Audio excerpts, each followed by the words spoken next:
perencanaan jaringan irigasi, yaitu untuk membuka daerah persawahan baru guna untuk menunjang peningkatan sektor pertanian dalam hal produksi pertanian dalam daerah irigasi yang ingin kami rencanakan bersama.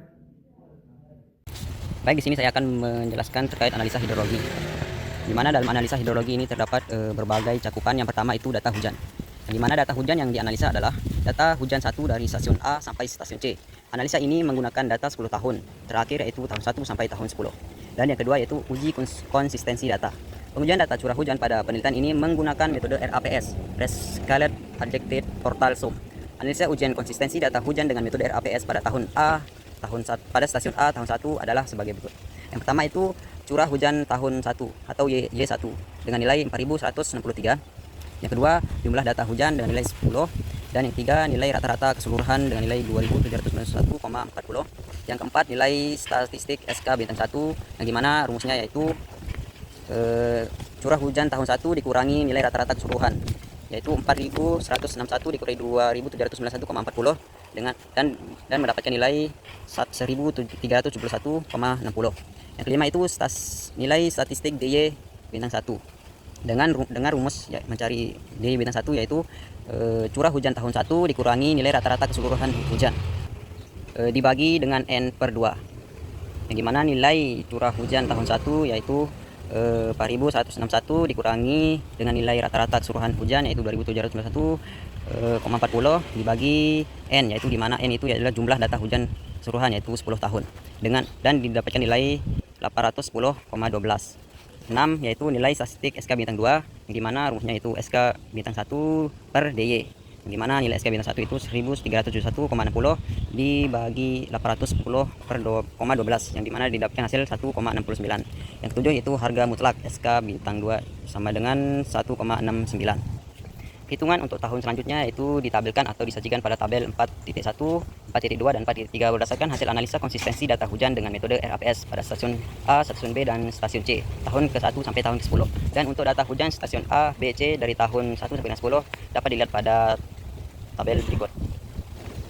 Yang ketiga yaitu analisa curah hujan rata daerah. Dalam menganalisa curah hujan rata daerah pada data hujan 2 yaitu stasiun A, B, dan C menggunakan metode polygon descent. Analisa hujan rata bulan Januari tahun 1 untuk ketiga stasiun pengamatan adalah sebagai berikut. Pada tahun 1 stasiun jumlah hujan setengah bulan Januari 1 sama dengan 170 mm, pada stasiun B sama dengan 134 mm, dan stasiun C sama dengan 413 mm. Yang dimana D sama dengan 170 ditambah 134 ditambah 413 dibagi 3 dan didapatkan hasil 239 mm. Hasil perhitungan untuk bulan Januari 1 sampai dengan Desember 2 tahun ke-1 sampai tahun ke-10 dapat dilihat pada tabel 4.6, 4.7 berdasarkan hasil curah hujan rata daerah. Analisis curah hujan efektif. Pada analisis ini, perhitungan curah hujan efektif menggunakan metode bulan penentu atau biasa disebut basic mode. Dengan panjang pengamatan 10 tahun, langkah-langkah perhitungan curah hujan efektif sebagai berikut. Yang pertama, merekap rata curah hujan setengah bulanan pada bulan Januari 1 tahun ke-1 sampai tahun ke-10. Contoh, tahun ke-1 bulan Januari 1 dengan data 239 mm, tahun ke-2 121,7 mm, tahun ke-3 263,3 mm, tahun ke-4 69,33 mm sampai tahun selanjutnya. Yang kedua, mengurutkan data rata hujan setengah bulanan dari data terbesar sampai data terkecil. Contoh, data terbesar yaitu pada tahun ketiga dengan data 263,3 mm. Urutan data terbesar kedua yaitu pada tahun 10 dengan data 259,3 mm. Begitupun dengan tahun selanjutnya.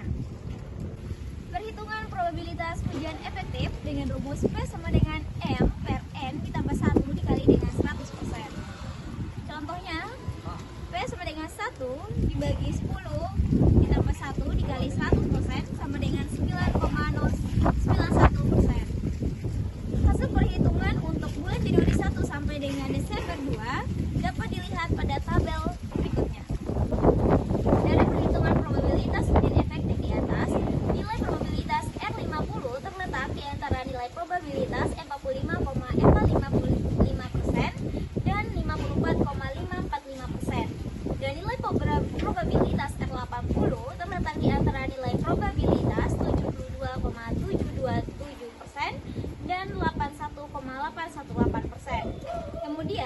probabilitas R50 dan R80 diperoleh dengan cara interpolasi. Analisis Sehingga evapotranspirasi. R50 Evapotranspirasi merupakan unsur hidrologi yang sangat penting dalam keseluruhan proses hidrologi, terutama dalam perhitungan ketersediaan air untuk irigasi. Besarnya evapotranspirasi dihitung dengan metode Penman dengan memasukkan data klimatologi yang ada. Contoh analisis evapotranspirasi pada metode Penman. 1. Elevasi stasiun klimatologi sama dengan 209,9 mm. 2. Elevasi rata DI sama dengan 182 meter. Letak geografis lahan terbuka.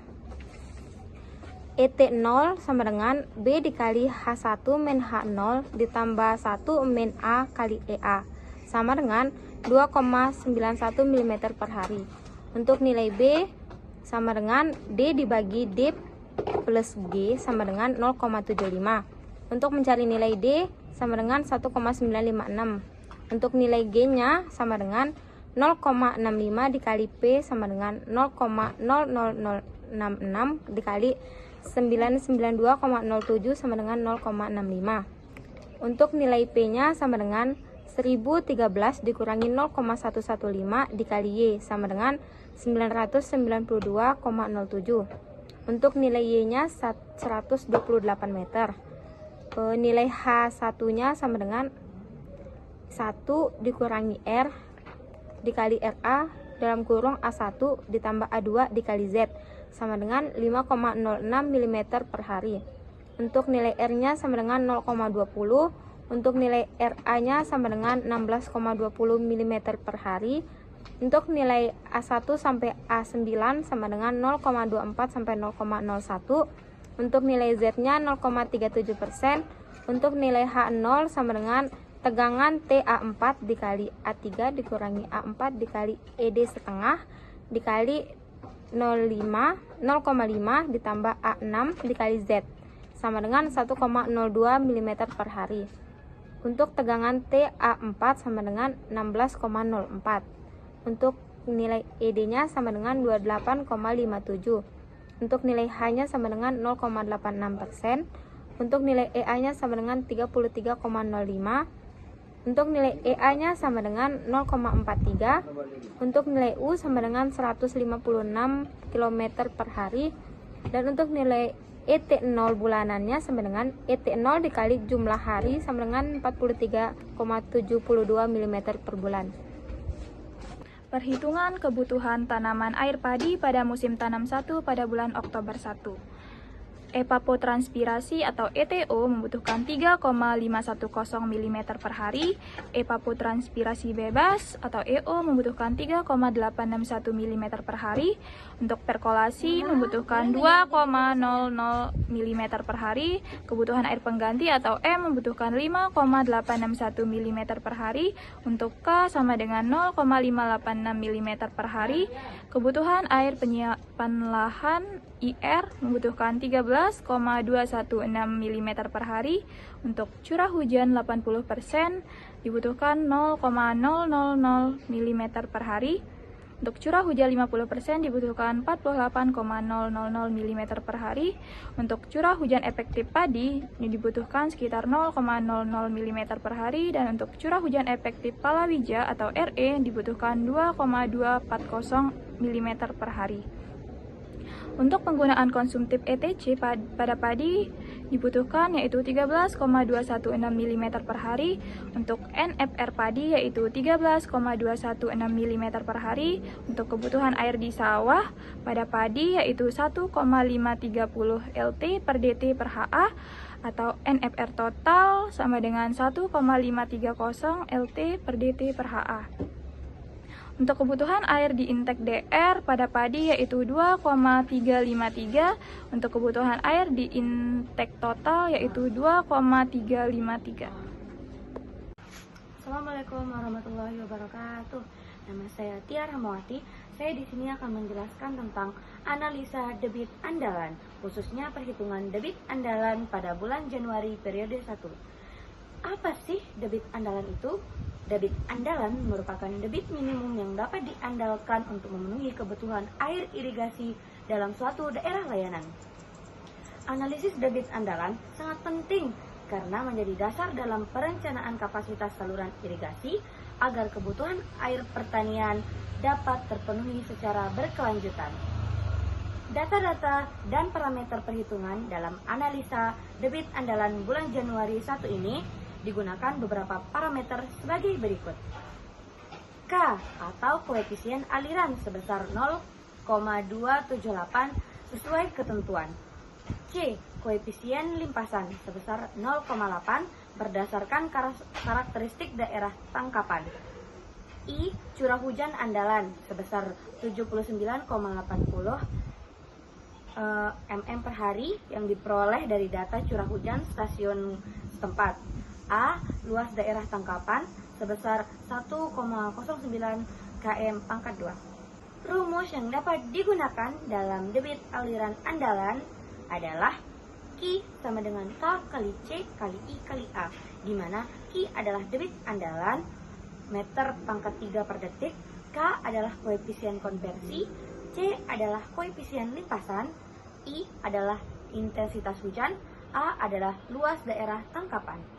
Tahapan perhitungan, curah hujan sebesar 79,80 mm per hari terlebih dahulu dikonversi ke satuan meter per detik sehingga diperoleh nilai 79,80 dikali 10 pangkat min 3 dibagi 86.400 detik.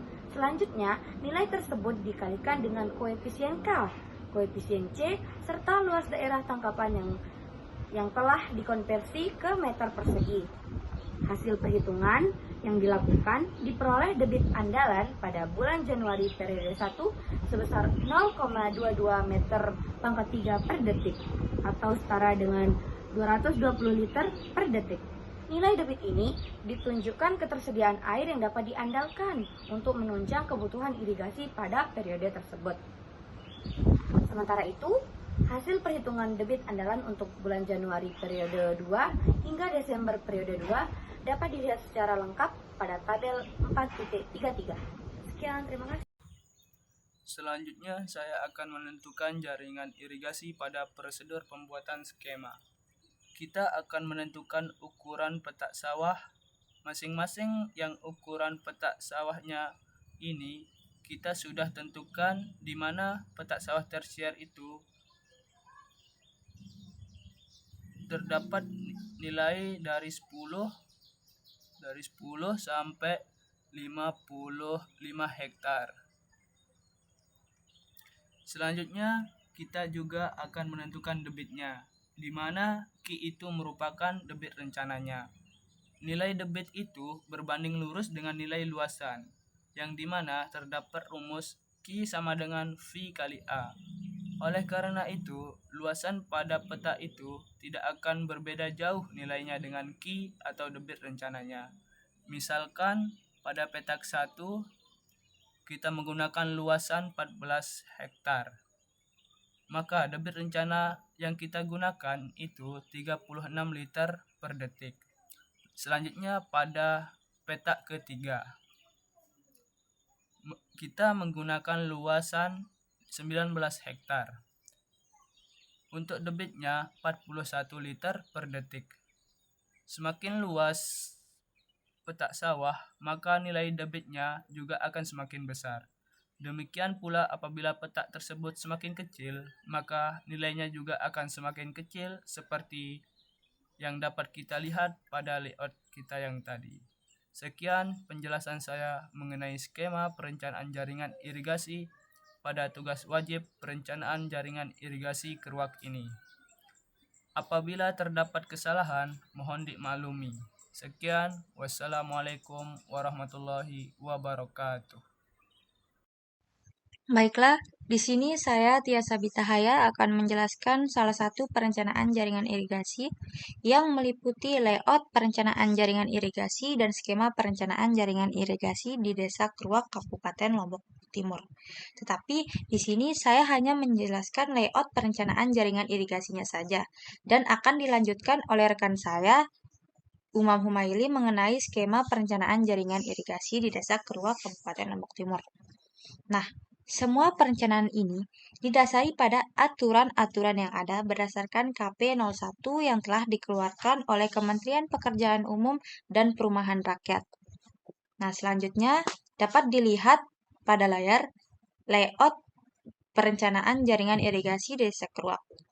Sebelumnya, layout perencanaan jaringan irigasi adalah sebuah peta yang menggambarkan atau memberikan informasi terkait lokasi, arah saluran pembawa dan pembuang, sungai, jalan, letak bangunan utama dan pelengkap, serta batas petak tersier, sekunder, dan primer yang dapat diairi yang didasarkan pada topografi suatu daerah.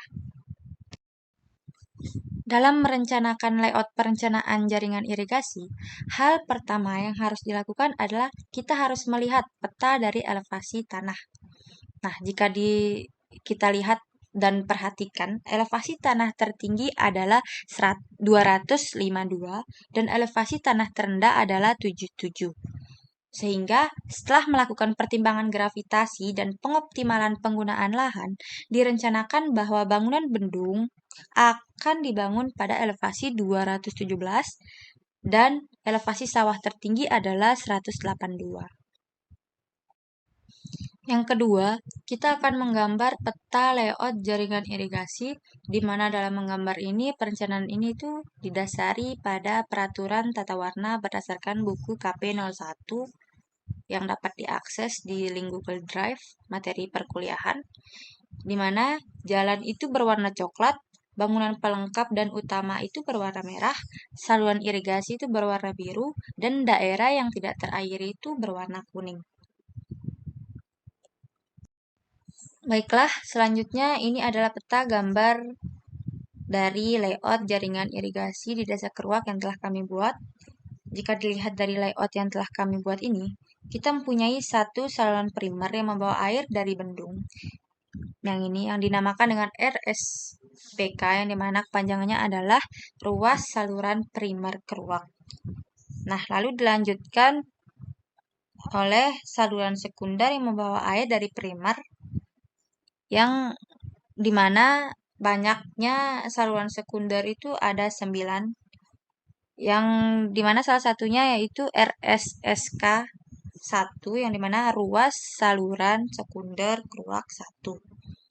Nah, lalu dilanjutkan oleh 13 saluran tersier, yaitu ini 13 saluran tersier, yang dimana yang dinamakan dengan RSTK 1, ruas saluran tersier Keruak 1. Nah, lalu kita merencanakan ada 4 bangunan bagi yang berfungsi membagi air dari saluran primer ke sekunder. Ini bangunan bagi. Lalu ada 18 bangunan sadap yang berfungsi membagi air dari saluran sekunder atau saluran primer ke saluran tersier. Yang ini. Yang dimana aturannya bangunan sadap itu elevasinya harus lebih tinggi daripada petak-petak sawah agar area petak-petak sawah ini dapat terairi. Dan ada beberapa bangunan pelengkap seperti 4 jembatan itu yang ini, dan ada 1 talang pada jaringan saluran yang menyeberangi sungai seperti ini. Terus ada 5 bangunan terjun yang ini, karena ada beberapa jaringan saluran setelah bangunan bagi itu yang cukup curang. Yang ini itu bangunan terjun. Ini juga bangunan terjun, ini bangunan terjun, dan ini bangunan terjun. Ada 5 bangunan terjun. Dan daerah yang tidak diairi itu yang di arsir kuning ini. Ini daerah yang tidak terairi. Mungkin itu saja dari saya. Sekian.